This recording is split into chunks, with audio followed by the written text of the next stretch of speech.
Welcome to Helping Hands. This is where we celebrate the people across Australia who make the world a better place. Coming up today, people who come in just for the records, people who come in for the books. We visit an op shop in Western Sydney. We want to protect our kids when they're feeling anxious. My key phrase is avoid avoidance. The panel discuss young people and anxiety, and we invite you to connect at helpinghands.tv. Across Australia, there are thousands of op shops which sell pre-loved, quaint, classic and sometimes brand new goods. The Wentworthville Uniting Op Shop has been running for more than 40 years now, and over that time has raised thousands of dollars to help support local and international charitable works.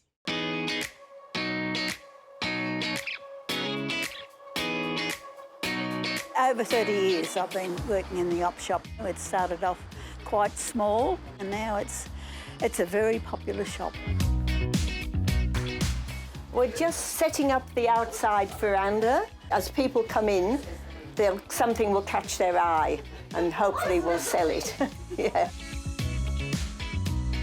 We've got a Top Gear set with all the cards and the sticker book and everything, but we also have all the little cars for the kids. They're 50 cents each or 3 for $1. Beautiful pictures here for sale. Outside we've got the plants, and we put out bigger items like children's ride-on toys, suitcases. Come in here and just make sure everything in here is set up. We've got our money box. We have our little small change jar, which the money from this goes to the help organisation in Bangladesh. We put all our 5-cent pieces in there, and our customers always, their spare change, they'll pop in there.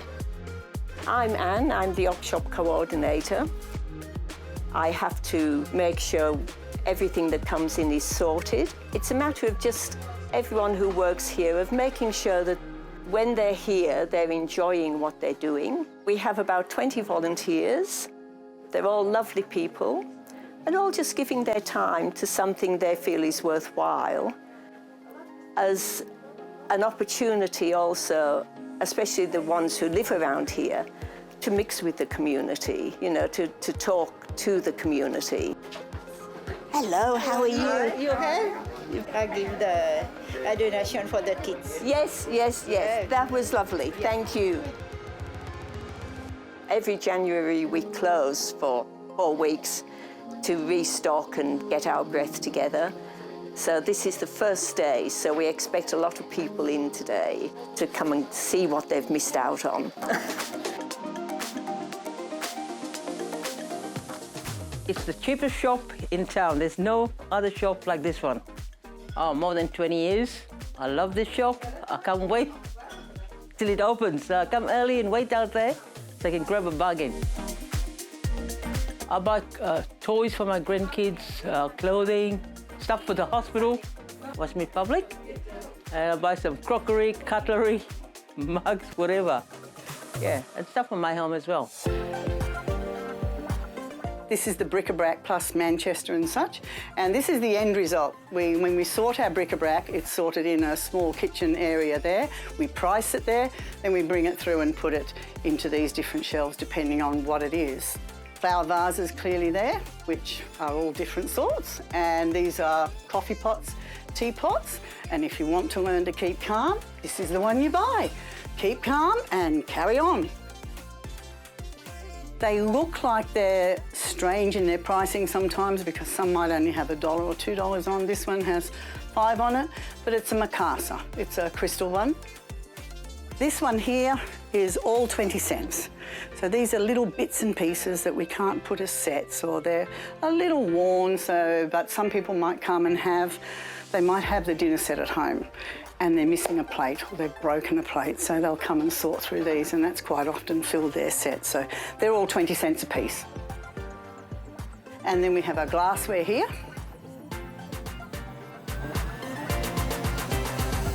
We have some really interesting bric-a-brac in here. So it's a doorstop, and sometimes they create a challenge as to what to put on them, but it's only $1.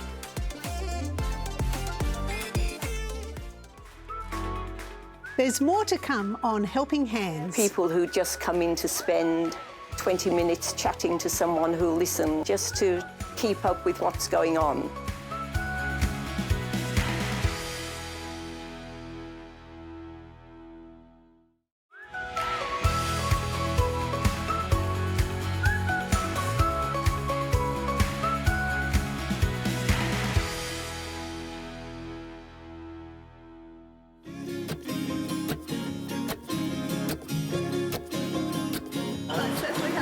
I'm very well, thank you.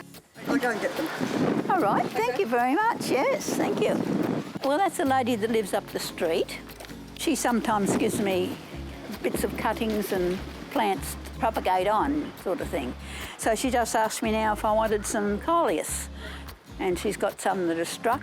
And I said, yes, thank you, because I've got hundreds of pots at home. They're all little succulents, they are. And they're quite popular at the moment. A lot of people are having little succulent gardens. This one's called a Mexican hat, and this is mother of many thousands. This is donkey's ears, and it grows up like donkey's ears. That's a little horn cactus, and that one I think is called Medusa's head. And then, of course, I like the geraniums. They add a bit of colour to your garden. I had a birthday yesterday, and I got 2 Bunnings gift vouchers from my family. Potting mix is quite expensive, and then there's the rooting powder, and there's the sea salt and the fertilisers and all that sort of thing. It all mounts up. But then again, as I said to my family, if I went to the club and paid the pokies or played golf, it would cost me just as much. Over 30 years I've been working in the op shop, but it's changed dramatically over the time, you know. It started off quite small, and then it got bigger, and then they did renovations and remodelling and all that sort of thing, and now it's a very popular shop. It's been running since 1974. We open 2 days a week now, Fridays and Saturdays, 9:30 to 1. We have a great assortment of customers. We have a big subcontinental Asian population here. So we have a lot of Indian ladies, Sri Lankan ladies, people who come in just for the records, people who come in for the books, people who just come in to spend 20 minutes chatting to someone who'll listen, just to keep up with what's going on. Over the years, I think it's become more a community thing, and it's like a family. So the sorting team on a Tuesday, we call it our therapy session, because we come, we laugh, we cry together, we talk about things. So it's a real therapy session, as we call our sorting time. But then our customers that come in, they are people that just somehow find people to talk to.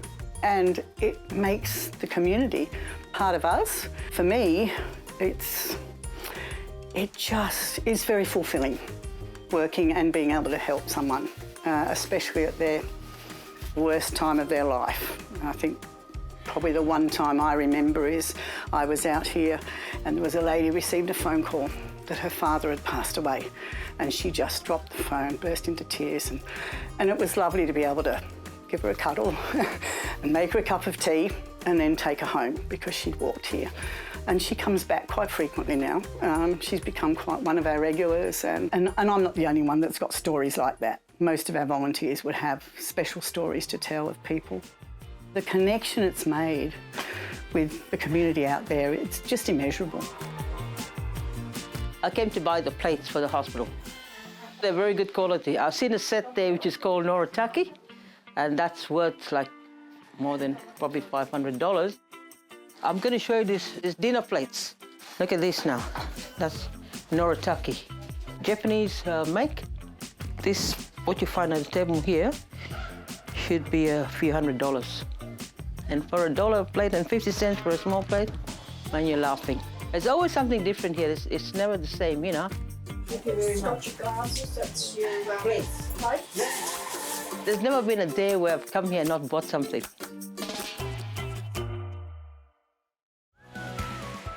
If you are a helping hand or would like to see a helping hand from your local community featured on this program, visit our website and be in touch. We'd love to hear about the people and organisations across Australia who are making the world a better place. It's wonderful to see the connections formed around the op shop, both among the volunteers and the regular shoppers. We will see more of the op shop, the things they sell, and the people in their community over the coming weeks.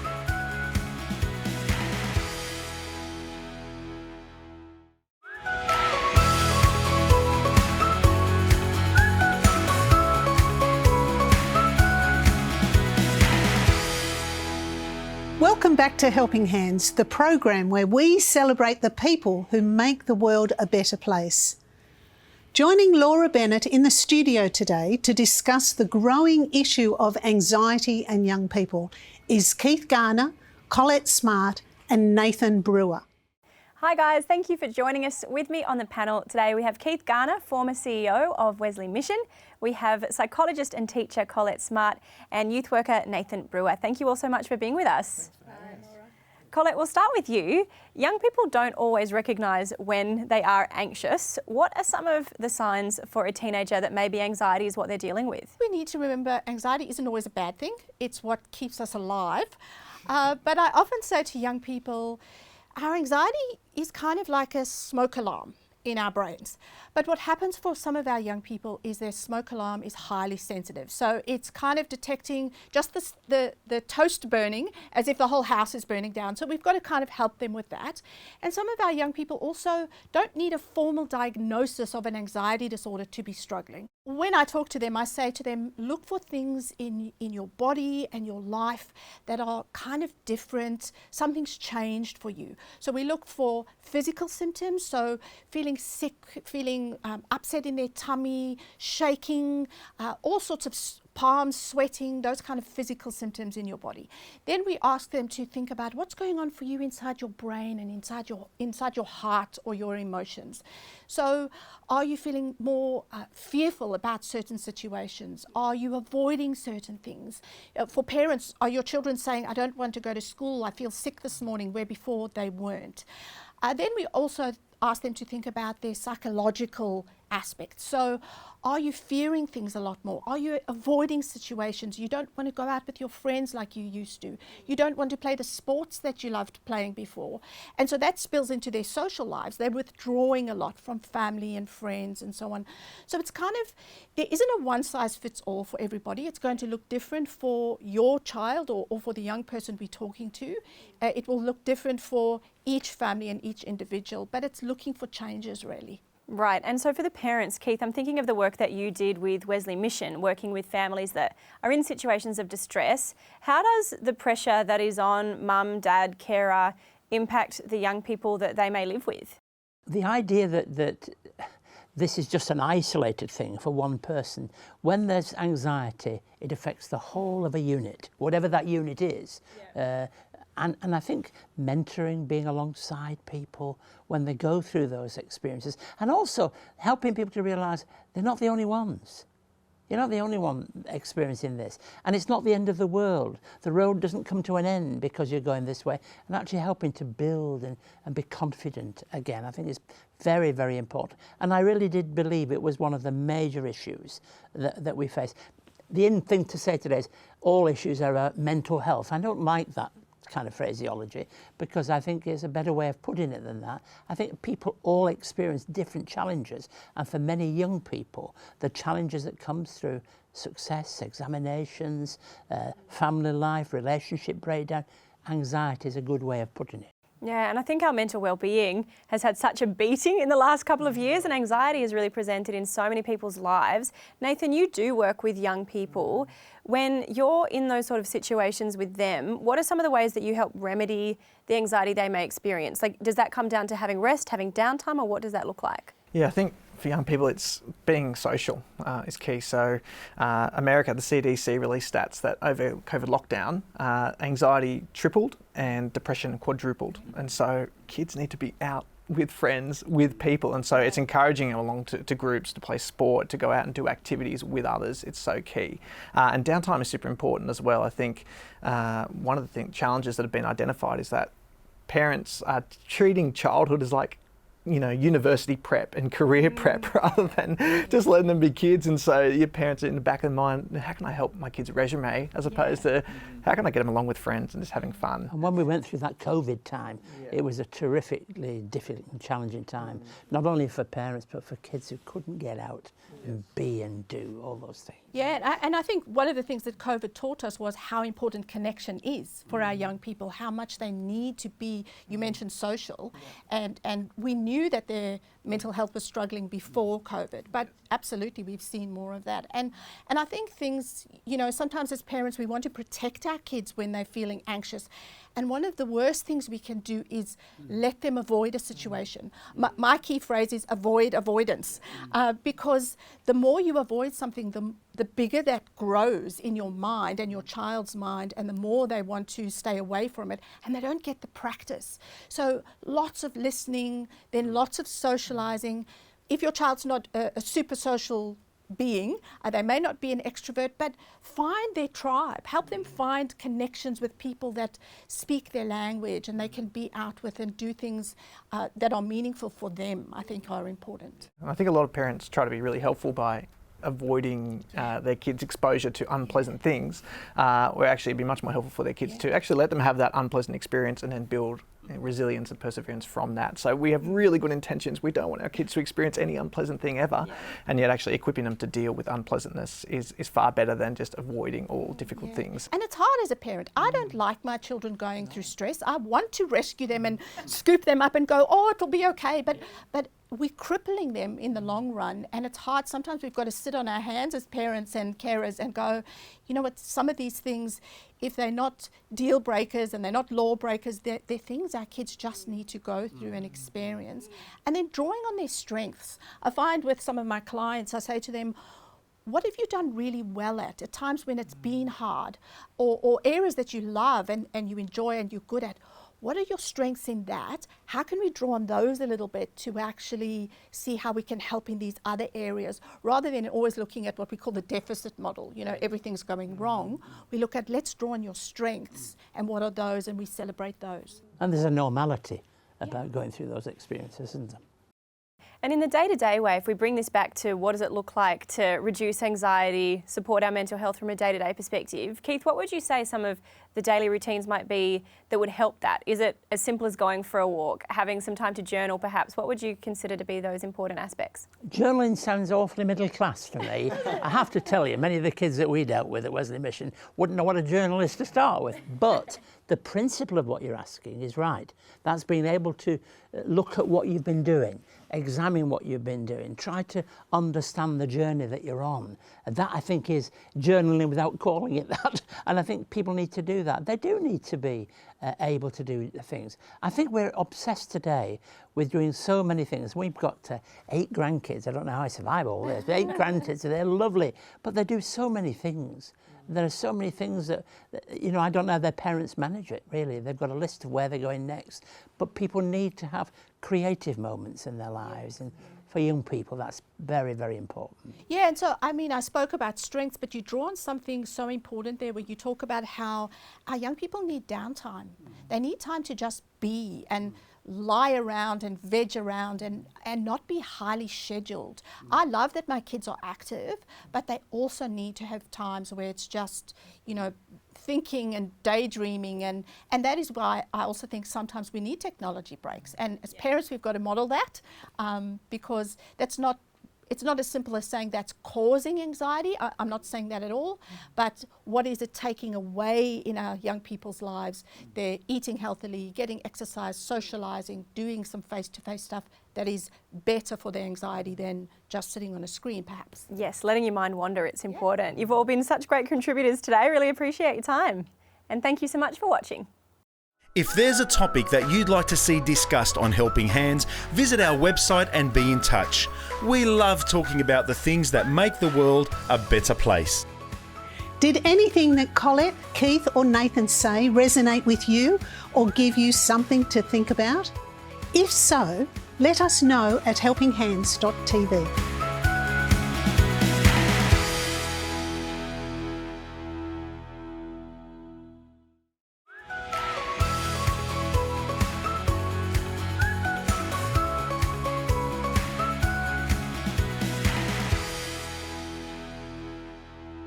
Visit our website to find out more about the Wentworthville Uniting Op Shop and the ongoing impact they make in their local community. It is no surprise to see the community spirit among the volunteers spreading to the regular shoppers who visit each week. Let us know about the Helping Hands in your local community at helpinghands.tv. Send a photo or a short video and tell us about your local heroes in 25 words or less.